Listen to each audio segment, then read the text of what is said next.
بصراحة ارشحها لاي حد ممكن يكون بيفكر في عربية اس يو في، كومباكت اس يو في بالشكل ده. لا، العربية بتأدي اداء هايل وقيمة مقابل سعر، ولو ان السعر زي ما قلنا عايزينه يتخفض شوية ومستنيين تخفيض من اس ان شاء الله. جابت العربية حلوة قوي. انا شايف ان ضغطة بسيطة على البنزين العربية بتجمع بسرعة. انا شايف ان العربية اداء هايل، وانا مش حاسس ان انا راكب عربية صيني، بالعكس الخامات والهاندلنج كأن انا راكب عربية اوروبية بالظبط بدون مبالغة. يعني الماتيريال تحس ان انت سايق حاجة بريميوم مش حاجة عادية. كواليتي مع السكتشنج في الداشبورد، الخياطة كلها في الابواب مع الكراسي هايلة جدا.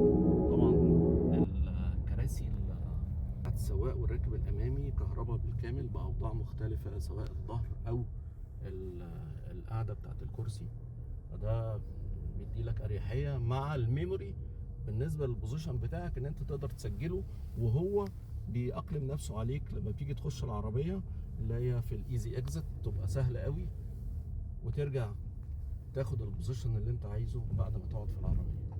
موتور العربية دي بيخرج 204 حصان و305 نيوتن متر، وده بالنسبة لحجم الموتور والعربية أداء هايل طبعا، ومسيلتها مش هتلاقي الأرقام دي.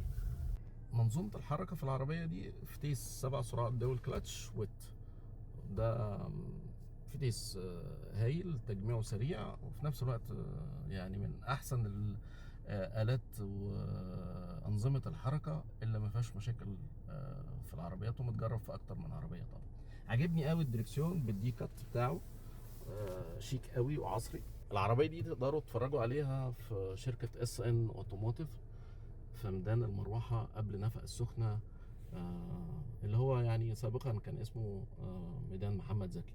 هناك برضو مركز الخدمة ضمان العربية دي 6 سنين أو 200 ألف كيلو، ولو كهرباء 8 سنين على البطارية بدون حد أقصى للكيلومتر.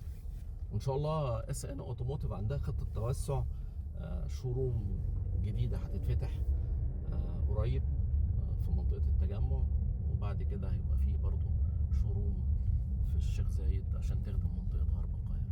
أنا بدي مرشدير الكاميرا الخلفية جايبالي كل حاجة، والريزوليوشن بتاعها هايل جدا، تحفة.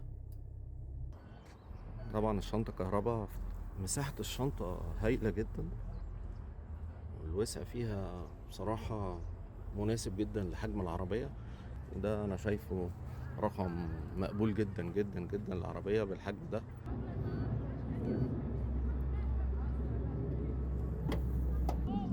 عجبني أوي السبويلر ده، يعني الحاجات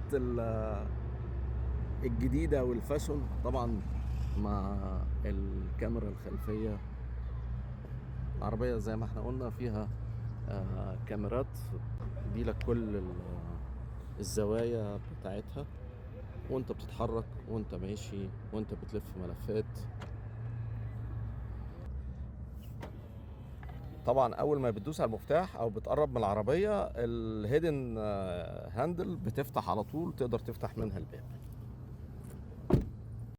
ده المفتاح، وفي خاصية التشغيل عن بعد، وفي خاصية ان انت لو واقف في بارك ومش عارف العربية فين بتدوس عليه بيديلك الارم واناونس عن مكان العربية. دراع الفتيس بقى شيفت باي واير، حتة كريستالة لطيفة كده بتعكس اضاءات عليها، دي من الحاجات الشيك برضو في الكونسولة. دي الاضاءة الخارجية يا جماعة، فول ليد ماتريكس، شكلها شيك قوي. اديها احسن عربية بصراحة كروس اوفر جربتها السنة دي. عجباني قوي الاضاءة الخلفية مع الليد بار الخلفي، تقسيمته حلوة جدا، شيك قوي.